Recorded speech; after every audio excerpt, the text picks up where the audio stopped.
Boa noite, queridos irmãos, queridas irmãs, todos que nos acompanham de suas casas. Sejam todos bem-vindos. Tenhamos toda uma noite abençoada pelo nosso Mestre Jesus e por nosso Deus. E vamos dar início ao nosso estudo das quartas, do nosso Evangelho, da nossa fonte viva. Que Deus nos acompanhe, que a espiritualidade divina se faça presente nessa noite, nos auxiliando, nos guiando, nos fortalecendo a cada dia. Então, como de costume, vamos dar início ao nosso hino da casa, como sempre fazemos todas as quartas-feiras, antes de começar a leitura. Vamos lá, peço a todos que se souberem nosso hino, que nos acompanhem de casa. Somos amigos do bem, vivemos alegres a cantar. A nossa alegria maior é a dor do irmão minorar. Temos por guia o Evangelho e por modelo Jesus, inesgotável fonte de amor, fonte infindável de luz, inesgotável fonte de amor, fonte infindável de luz, esperança, fé, caridade, indulgência, perdão e amor. São esses os sentimentos que buscamos com muito ardor. Venha conosco somar nesta caravana de luz, a falange de São Francisco, que nos protege e conduz. A falange de São Francisco, que nos protege e conduz. Agradecemos a Deus a graça concedida de podermos servir nesta seara bendita. Temos por guia o Evangelho e por modelo Jesus, inesgotável fonte de amor, fonte infindável de luz, inesgotável fonte de amor, fonte infindável de luz. E agora então vamos chamar a nossa irmã Yarla para fazer a leitura do nosso Fonte Viva. Boa noite, Yarla. Boa noite, pessoal. Quero agradecer mais uma vez a nossa Casa Amigos do Bem. Tá dando escutar direitinho, gente? Sim, né? Então, agradecer mais uma vez a oportunidade de estar aqui trabalhando, né? Porque a gente só evolui trabalhando, né? Né, seu Sérgio? Ninguém evolui na zona de conforto, né? Sem fazer nada. E é exatamente isso que a gente vai estudar hoje na lição, né? Do Fonte Viva. E a gente vai iniciar literalmente o livro, né? Que é a primeira lição, onde a lição. Então, eu peço que todos nós, né, desfoquemos das mensagens, apesar de estar todo mundo agora no celular, ou no computador, ou na televisão, mas que a gente desligue as notificações, né, e preste realmente atenção na lição de hoje, tá bom? Então, peço a Deus, aos Espíritos evoluídos, ao nosso amado Mestre Jesus, que nos ampare, que nos ilumine nesse estudo de hoje. Então, vamos lá. Ante a lição número 1, carta de Paulo ao Timóteo, né? Segundo Timóteo, capítulo 2, versículo 7.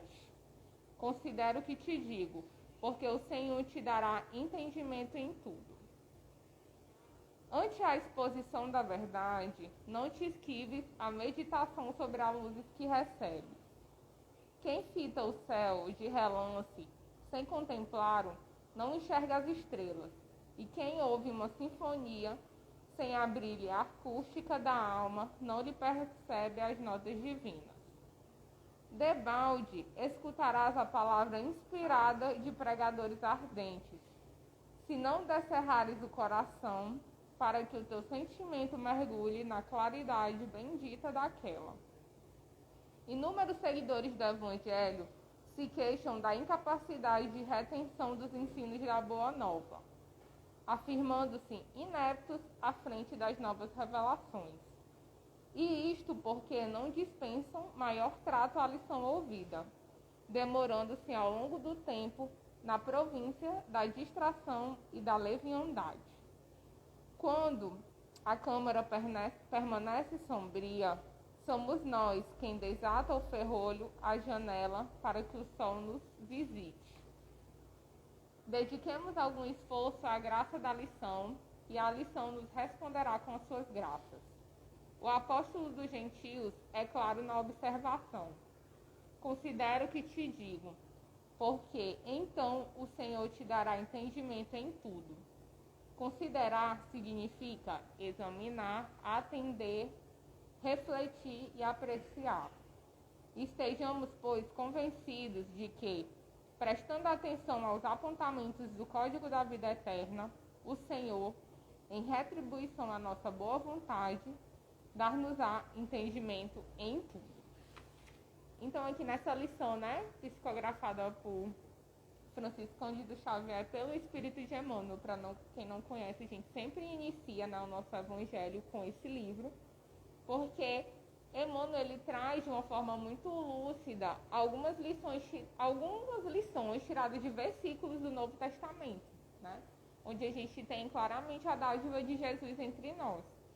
E aqui nessa lição, ele foi muito feliz mesmo em chamar que a gente entre em ação, O que é ante a lição? É você estar à frente da lição, estar querendo realmente não só ler e deixar passar o que você leu, mas que você incorpore isso.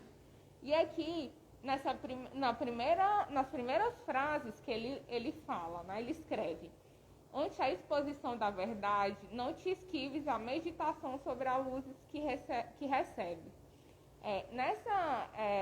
Nessa estrofe, o Emmanuel ele já convoca que nós realmente incorporemos essa verdade que tem em todos os livros, que Jesus participou, em vários livros da doutrina espírita, que nos convocam a tomar uma ação de fato enérgica, que a gente não fique só absorvendo sem botar nada em prática.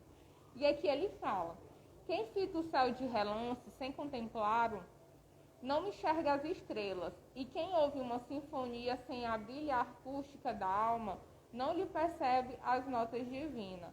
Então, se a gente recebe uma verdade e a gente não medita sobre ela, é a mesma coisa de não ter ouvido nada, É a mesma diferença de um deficiente, por exemplo, auditivo, de nascença, e uma pessoa que ela não quer escutar. Não tem diferença nenhuma, As duas não compreendem aquilo.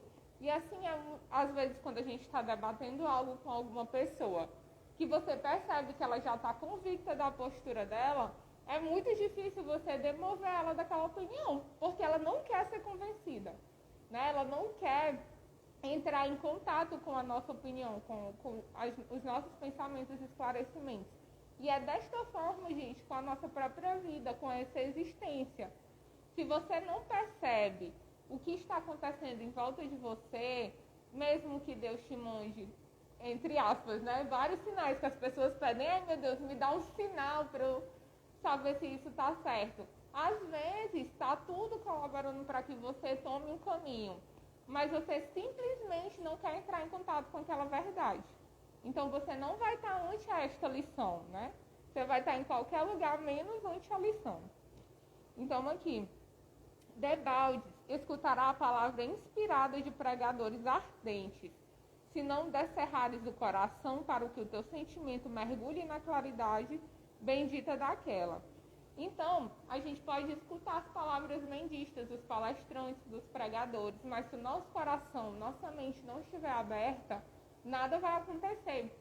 Isso me lembra muito uma vez que Jacira, dando uma palestra aqui na quarta-feira, inclusive, né, antes da pandemia, ela contou um caso no qual ela estava palestrando e ela viu várias vezes um espírito, né, um benfeitor, indo até uma pessoa para, enfim, lhe despejar boas vibrações, dar um passe mesmo, e a pessoa, ela estava com pensamento em todos os lugares, menos do que aqui na palestra. Então, ela não recebeu, né? E aí, eu não me lembro se ela falou, tipo, se ela teve vontade ou se ela foi falar para a pessoa que a pessoa estava num problema, ela queria tanto resolver o problema, mas ela estava tão focada só no problema que ela não conseguiu perceber que a solução, que uma boa intuição estava ali perto dela e ela não conseguiu absorver. Então, é bom que quando a gente realmente esteja estudando a Bíblia, estudando um livro mesmo de estudos espirituais, que a gente se foque, que a gente tente e faça de tudo para entender aquilo.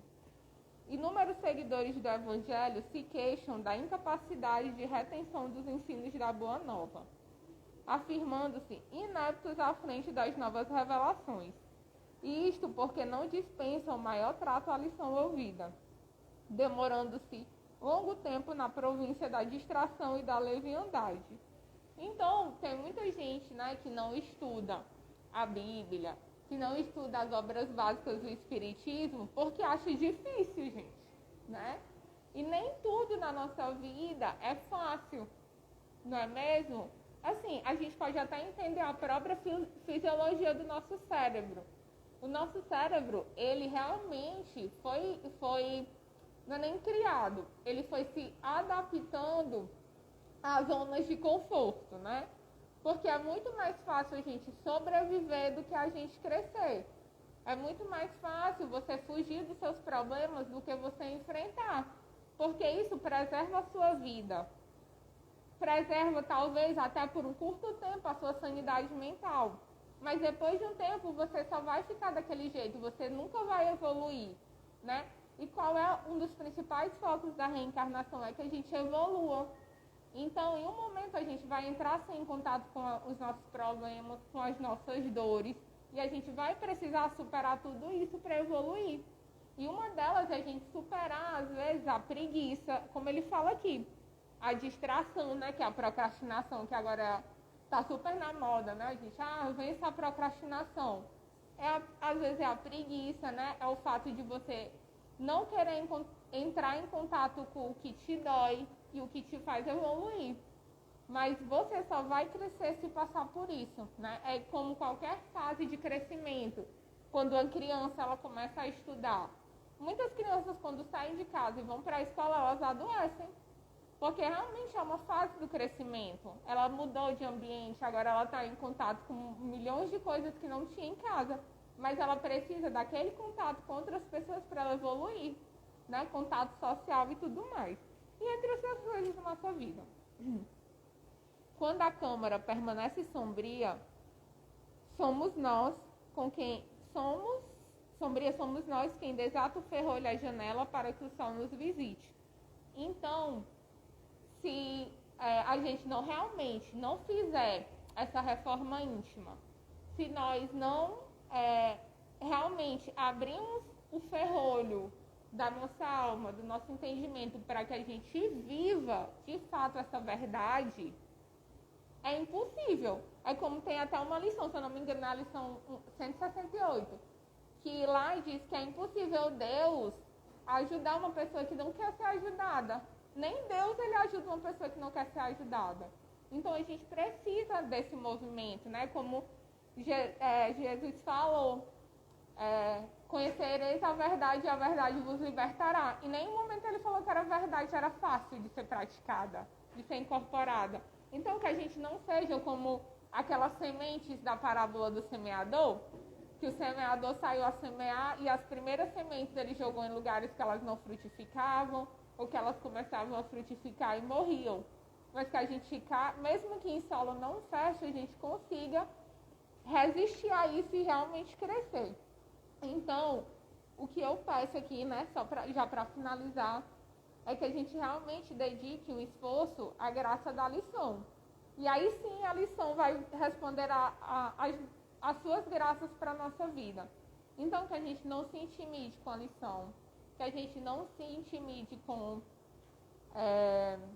o fato de ser uma ferramenta na mão de Deus, né? Que a gente, uma vez Márcia falou que é muito difícil ser uma boa ferramenta nas mãos de Deus, da espiritualidade, se eu não quero nem estudar. Ele precisa de alguma coisa, como no computador, né? Você precisa de um HDzinho lá interno para que ele rode. Se a gente não tiver isso, é mais difícil da espiritualidade, né? Trabalhar com a gente. Então, que a gente faça uma ferramenta realmente útil nas mãos de Deus e que, com certeza, Deus vai dar entendimento de tudo. Então, é com essa frase, né, que a gente realmente vença as nossas provas e expiações, que a gente seja luz na vida dos outros, né, como Chico Xavier sempre falava. Que a gente precisa ser, às vezes, nós somos o único evangelho que outra pessoa pode ler. Então, que a gente realmente seja um evangelho bem assim, bem rico, como o Centro Espírita Amigos do Bem, né? Que está sempre aqui a nos amparar. Então, agora a gente vai para a prece inicial, né? Tudo certo. Então, gente, muito obrigada pela oportunidade de vocês estarem aqui me ouvindo. Quero agradecer mais uma vez a Deus, aos espíritos superiores que estão aqui sempre a nos assessorar, a nos proteger. Te peço, Senhor, que nós realmente levemos essa lição para a nossa vida, que nós coloquemos em ação para evoluir, Pai. E te peço que o Senhor nos ajude a abrir nossa mente, nosso coração e ouvir agora o nosso irmão Márcio no Evangelho, Senhor. Te peço que o Senhor sempre abençoe essa casa e te peço permissão para iniciar o Evangelho nessa noite. Assim seja.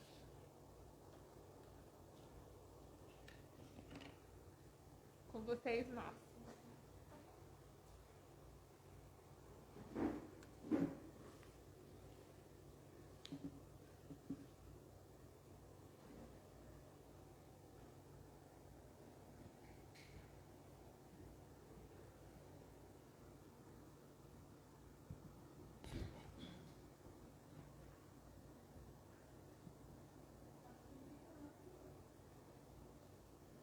Obrigado, Yarla.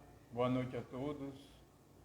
É com grande alegria, com um grande senso de responsabilidade que nos encontramos aqui diante de vocês para tecer comentários em torno desse livro Luz, desse livro Vida, que traz para nós grandes esperanças para uma vida e para um mundo melhor, onde nós, seres humanos encarnados e desencarnados, aprendendo a contribuir nessa comunhão de pensamentos, de almas e de sentimentos, possamos transformar nossos corações e caminhar a passos largos no rumo do mundo melhor. Bom, o Evangelho de hoje nós iremos tratar do capítulo 18, que tem como título Muitos os chamados e poucos os escolhidos. É um tema muito sugestivo e que já fora tratado nas quartas-feiras que nos antecederam e que hoje iremos tratar mais especificamente da instrução dos Espíritos. Bom, tentarei ser o mais didático possível para que dessa forma possamos tecer alguns comentários para desmistificar alguns pontos que ficaram um pouco ainda sob o véu de parábolas e o motivo pelo qual Jesus teve que fazer uso desses expedientes, dessa forma de se expressar, para que conseguíssemos hoje, através da chave que a doutrina espírita nos concede, interpretá-los de forma mais apropriada ao nosso entendimento, fazendo com que, dessa forma, consigamos compreender o que Jesus tera nos dito há mais de 2000 anos atrás. Dar-se-á aquele que tem, é o título de nossas reflexões da noite. Quando pegamos esta parte do Evangelho de forma anacrônica, de forma desconectada do contexto, pode parecer de fato que há algo que não corrobora para o pensamento de Jesus. Porque automaticamente nós observamos essa proposta e interpretamos ela à luz das coisas puramente terrenas. Porque nós iremos refletir se Deus dá algo a alguém, porque Ele haverá de tomá-lo. E ainda mais, porque Ele dá somente àquele que já tem, para que este entre em abundância, e aquele que menos tem, até o que ele tem, lhe será tirado. Então, quando observamos essa passagem de Jesus, vamos ter de fato um grande impacto, porque observando todo o contexto da doutrina de Jesus, essa parábola, assim como muitas outras, faz com que nós nos perguntemos: será se de fato Jesus o disse? Como muitas outras nós vamos encontrar no capítulo Moral Estranha. Então, a proporção que nós vamos ler, vamos pontuar para que fique mais didático possível, para que assim possamos interpretar bem esta mensagem e assim fazer uso dessa mesma ferramenta para interpretarmos as outras parábolas do Mestre. Então, lá em Mateus, no capítulo 13, versículo 14 e capítulo 4, também de Marcos, tá? Capítulo 13, versículo de 10 a 14 de Marcos. Logo após Jesus ter oferecido à multidão a parábola da sementeira, ou seja, a parábola do semeador, aproximaram-se os discípulos dele e perguntaram-lhe, e disseram-lhe: por que lhes fala por parábolas? Bem aqui já podemos pontuar. Porque os discípulos questionaram Jesus diretamente: por que o Senhor fala ao vulgo, a todos os outros, diferente de nós? Porque se nós formos observar, várias obras espíritas tratam de colóquios, de diálogos que aconteceu entre Jesus e seus discípulos na intimidade. E esses diálogos eram bem diretos, francos, honestos, sem nenhum tipo de parábola ou véu que fora lançado sobre esses ensinamentos. Então, os discípulos, observando como o mestre conversava para com eles, nesse colóquio íntimo, pergunta a ele diante da multidão: mas por que, Senhor, para esses outros, para todo o vulgo, para todas as pessoas, o Senhor fala através de parábolas? Para contextualizar esse pensamento dos apóstolos, do colégio apostólico, além de ter várias obras que falam pontualmente de alguns colóquios entre Jesus e seus discípulos, mais precisamente em casa de Simão Pedro, na obra Jesus no Lar e Boa Nova, ambas psicografadas por Francisco Cândido Xavier. Jesus no Lar foi ditada pelo espírito Néio Lúcio e Boa Nova por Humberto de Campos, trata especificamente desses diálogos que aconteceram no santuário íntimo da casa de Simão Pedro, entre Jesus e todo o seu colégio apostólico e outras pessoas mais que ali estavam. Então, por isso que os discípulos questionam Jesus: mas por que a esses outros, a todos os outros, o Senhor fala por parábolas? Então, Jesus continua: é porque a vós outros foi dado conhecer os mistérios do reino dos céus. Bom, mistérios naquela época, porque hoje em dia tudo já nos fora revelado através da doutrina espírita, que conseguiu erguer a ponta deste véu, tá? que estava sobre os ensinamentos do Mestre. Então, nesse ponto, nós vamos tratar de orientações de Jesus, aquelas que foram feitas de forma direta ao colégio apostólico, no santuário íntimo, tá? E aquelas que foram feitas por parábolas, ao vulgo, a todas as pessoas. Por que Jesus, então, escolheu tratar dessas orientações de forma dual, um diretamente e outro por parábolas? Lembremos-nos que o título do capítulo é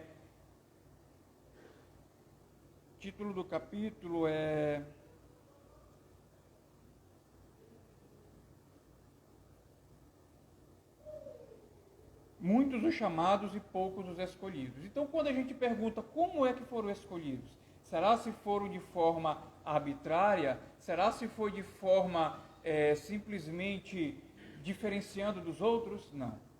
E a mesma coisa se aplica a esses contextos. Por que Jesus falou diretamente a esses apóstolos? Podemos compreender que esses apóstolos, apesar da vida rústica que levavam, eles já tinham sido preparados anteriormente para assumir determinada missão. O Espírito de Verdade mesmo, em O Livro dos Espíritos, fala, e inclusive no Evangelho segundo o Espiritismo, fala que o Senhor, Pai da vida, Ele não coloca sobre ombros frágeis missão de grande coturno. Então, esses 12 apóstolos, eles já estavam preparados, porque anteriormente, em existências anteriores, eles se prepararam para que pudessem desenvolver, desincumbir-se dessa tarefa. Então, por que a eles foram tratados as mensagens, as orientações de forma diretas? Não porque foram privilegiados, mas porque eles já estavam preparados por antecedentes reencarnações, e não por serem privilegiados nessas encarnações anteriores, mas porque eles se dedicaram e se entregaram a compreender as mensagens de Jesus, se prepararam de forma íntima, de forma entronizando todas as mensagens que tinham sido espalhadas durante toda a humanidade através dos mensageiros de Jesus. Ou seja, eles estavam aptos a receberem aquelas orientações de forma direta. Já a população, o vulgo, a toda outra coletividade, não. Ainda não estavam maturados espiritualmente, assim como estavam o colégio apostólico de Jesus, os 12. Então, para tirar qualquer tipo de privilegiado que poderiam ter sido erroneamente interpretados, por isso que Jesus trata os apóstolos de forma direta com suas orientações, porque esses já estavam preparados através de existências anteriores, e assim estavam dentro do colégio apostólico porque eles mereceram ali estar. Não foi porque Jesus os sorteou, não foi porque Jesus os privilegiou, mas porque eles, através da sua dedicação, através do seu trabalho em precedentes existências, colocaram-se na posição de serem os escolhidos. Pontuando continuemos. Respondendo, disse-lhes o Mestre: é porque a vós outros vos foi dado conhecer os mistérios do reino dos céus, ao passo que a eles isso não foi dado, porque aquele que já tem, mais se lhe dará, e ele ficará na abundância. E o que Jesus ofereceu àqueles que já tinham? O conhecimento. Essas informações que eles já traziam no bojo de suas reencarnações. Então, na verdade, podemos compreender que Jesus despertou neles esse sentido que já havia adormecido devido a estarem reencarnados. Ou seja, aqueles que já tinham, eles, os apóstolos, lhes foram revelados, lhes foram entregues novamente. E por isso entraram em abundância. E é interessante esse ponto que Jesus fala mais à frente. E é por isso que lhes falo por parábolas. Não. Aqueles que, entretanto, não têm, mesmo o que têm, lhe será tirado. Então é interessante nós pontuarmos isso, que nós podemos entender duas conexões aqui.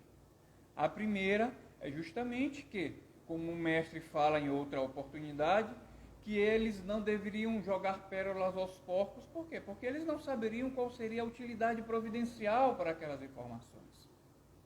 Então, por isso mesmo, foi colocado em forma de parábolas, para que esses, por sua vez, não sabendo ainda interpretá-las, no futuro, quando eles alcançassem a condição, a maturidade espiritual, conseguiriam extrair das parábolas as verdadeiras lições preciosas que Jesus houvera dado a todos nós da humanidade.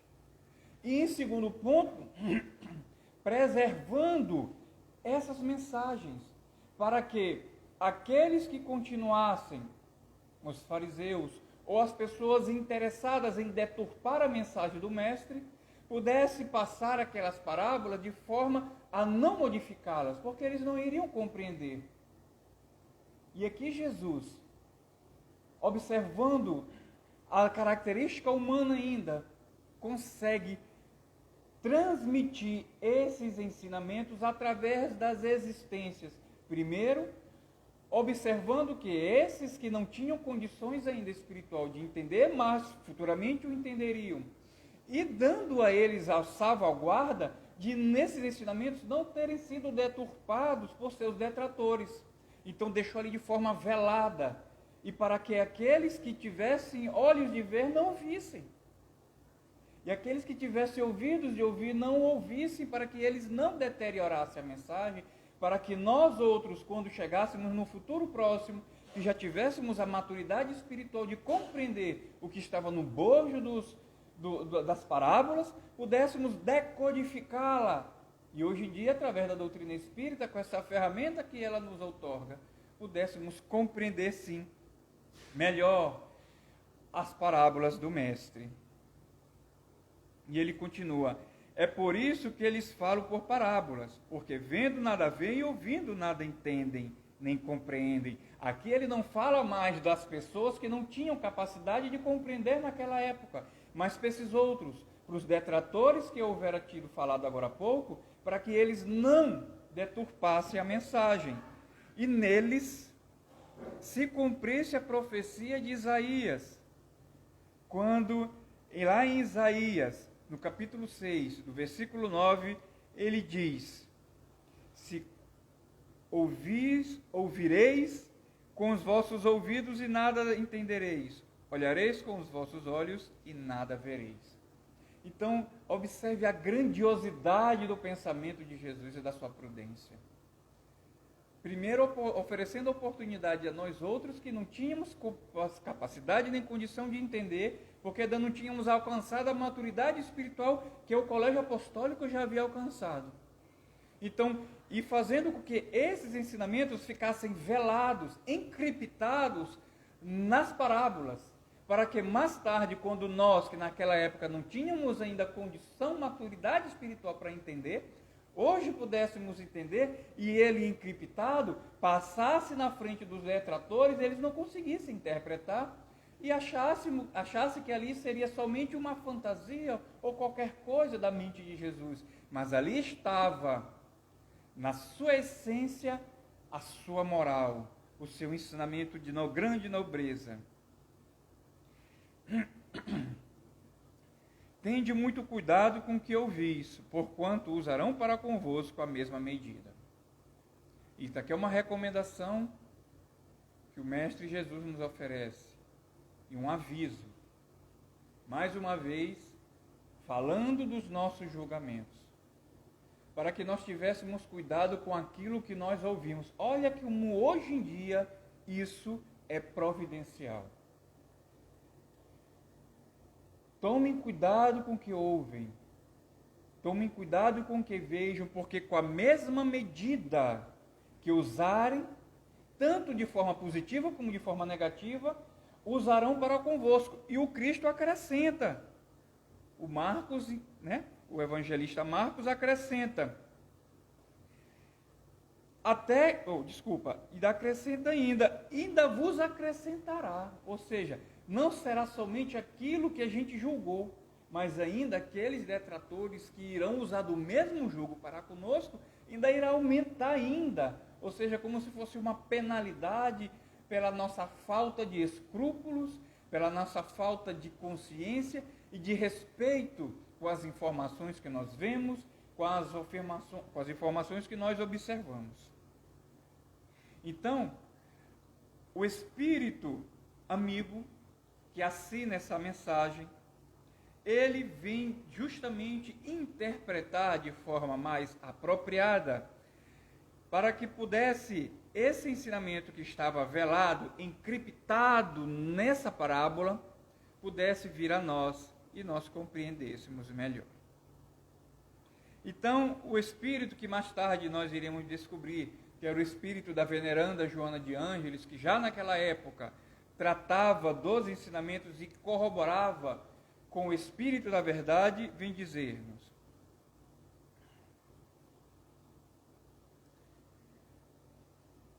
medi esses grandes ensinamentos que vos são, às vezes, figurados. Olha como ela começa. E até mesmo paradoxais. Olha o que a Joana diz. Ou seja, para que nós meditemos nessas informações que parecem de antemão paradoxais, ou seja, que não estão no mesmo ritmo do pensamento e da doutrina de Jesus. Aquele que recebeu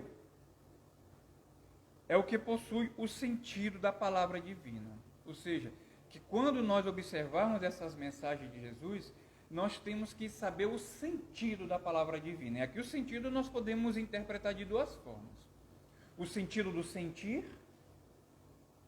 tentarmos sentir o que tem no bojo das informações, dos ensinamentos de Jesus, e qual o sentido que ele nos indica, qual é a meta, a rota, o caminho que deveremos caminhar para que nós não nos desapartemos do Evangelho e das leis divinas. E ela continua: esse recebeu unicamente porque tentou tornar-se digno dela e porque o Senhor, em seu amor misericordioso, anima os esforços que tendem para o bem. Isso aqui é magistral. Ou seja, aqueles que eram os apóstolos e que somos nós outros, e que pode ser qualquer um, que já consegue entender um pouco o sentido da mensagem de Jesus, ou o sentido do roteiro que ele traça para nós, ou o sentido do sentimento que animou o mestre, para fazer com que esse sentimento possa introjetar em nós, e assim já termos essa maturidade espiritual, depende somente de nós, como a veneranda diz aqui. Esses receberam unicamente porque tentaram ser dignos dele. Olha aqui, o esforço. Ou seja, o que a Joana está nos dizendo? Esforça-te, luta contra as tuas más tendências, vence o homem do mundo para que o homem que você está no mundo possa granjear esses benefícios. Ela diz o seguinte: digno é ele porque o Senhor, em seu amor misericordioso, o animará de esforços para que ele possa conseguir vencer o cume e atingir a grandeza do bem. O que isso significa? Olha só que informação privilegiada e maravilhosa que a Joana de Ângeles, ao interpretar essa passagem de Jesus, fala. Ela diz que aqueles, o colégio apostólico e todos nós outros, hoje em dia, podemos conseguir sentir o tesouro que está dentro do Evangelho. Ponto. Para que isso aconteça, nós primeiramente precisamos nos esforçar de forma digna. Olha o que ela diz: nos esforçar de forma digna para penetrar no conteúdo e assim entender qual é o sentido da palavra divina. O sentido em dois pontos: sentido do verbo ir, de ir, sentido de localizar, sentido de saber qual é o roteiro, qual é a rota, o caminho que o Evangelho nos predestina. E sentido, que é o mais difícil, de sentir o tesouro do Evangelho. Por isso que o profeta Isaías disse: muitos irão ver, irão ler e não conseguirão entender. Muitos irão ouvir, mesmo que esse servo hoje, humílimo, não de humildade, porque sou ainda uma poeira diante desses grandes baluartes do Evangelho, mesmo esse entendimento ainda estreito do que eu tenho, não conseguirão compreender. Não porque eles não têm entendimento, mas porque falta esse sentido do sentir o Evangelho. E que só iremos conquistar através do esforço cotidiano para encontrarmos a dignidade e a nobreza que se encontra nas linhas e nas laudas do Evangelho de Jesus. E o mais importante ainda, para finalizar as nossas reflexões, quando nós nos esforçamos, olha o que a veneranda diz: o Senhor, em seu amor misericordioso, animará os nossos esforços. E nós iremos granjar a sua graça. Ou seja, quando o mestre vê que nós estamos nos esforçando para vencer, para entender o Evangelho, para sentir o amor de Jesus, para sentir o seu amor, ele irá fazer com que grandes esforços estejam à nossa disposição, através da espiritualidade amiga, através da misericórdia divina, através da abertura de caminhos, através de vencer as doenças, de vencer as nossas chagas morais que nos aprisionam à retaguarda. Então, meus irmãos, você, e aí me ouve e me vê,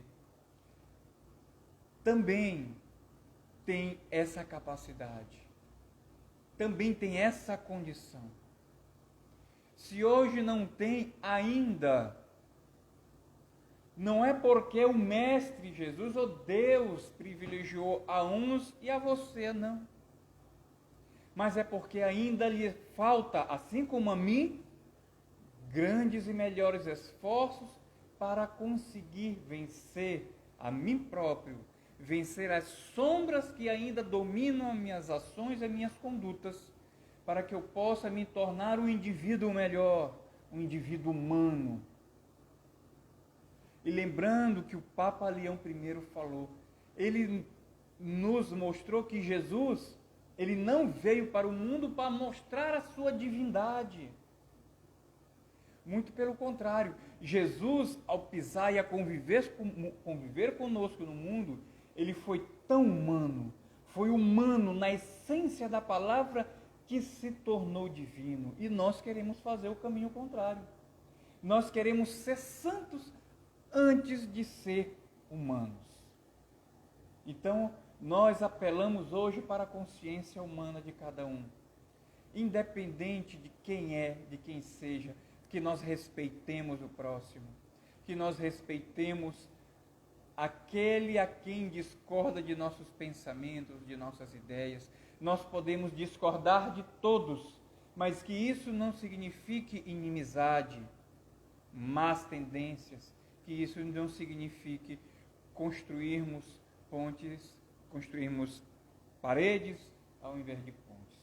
Então que fique esse legado de Jesus, que para nós nos tornarmos verdadeiros sentimentos unidos com o Evangelho, nos falta somente o esforço nobre e digno. Porque quando nos esforçarmos de verdade, o universo, a divindade, conspirará a nosso favor para encontrarmos a plenitude.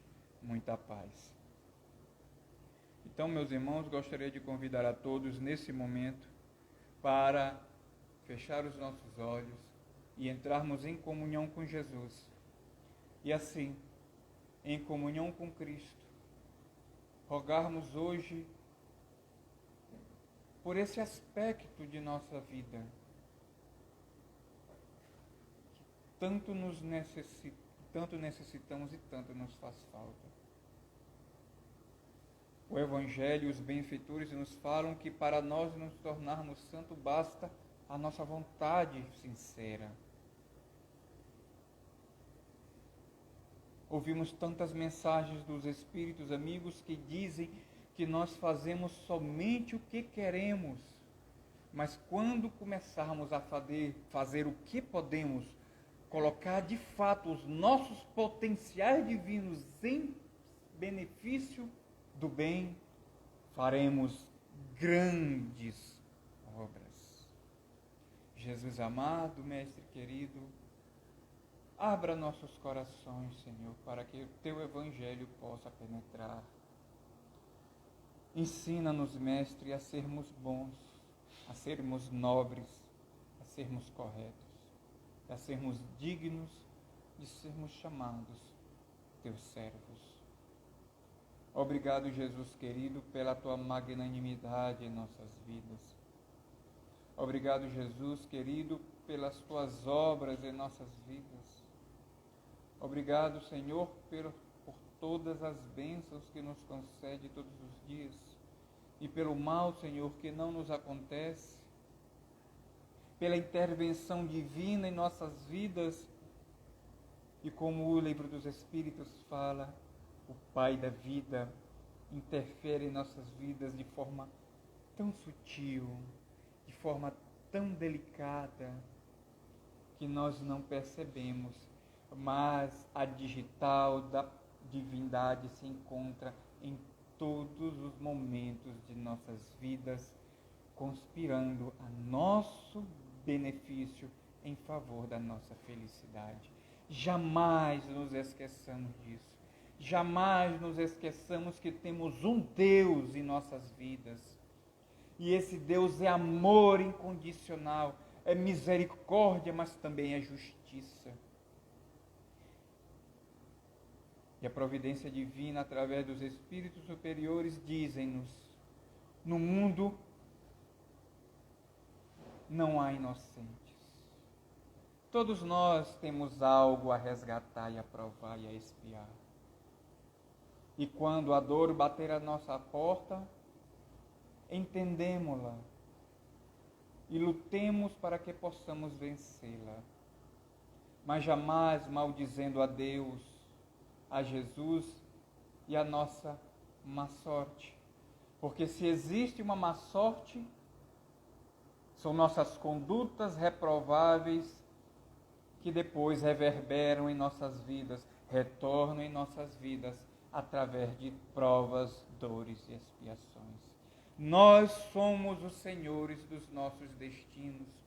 Existe uma lei chamada lei do livre-arbítrio, que o Pai da vida, poderoso e supremo, não interfere em nada. Nesse sentido, por isso, nós somos herdeiros de nós mesmos. Que possamos levar as nossas vidas de forma leve, cortês, principalmente nos dias atuais, quando a dor, a raiva e a revolta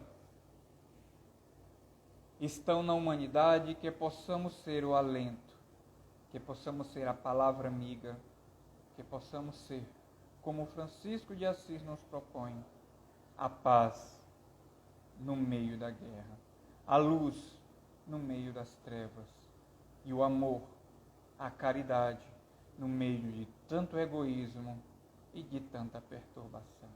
Que Deus nos abençoe e nos guarde. Assim seja.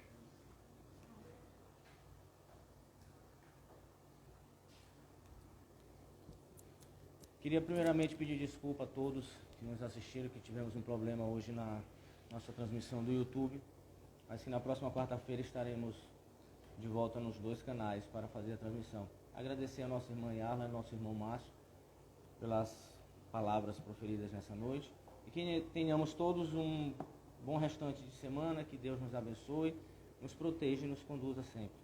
Que assim seja.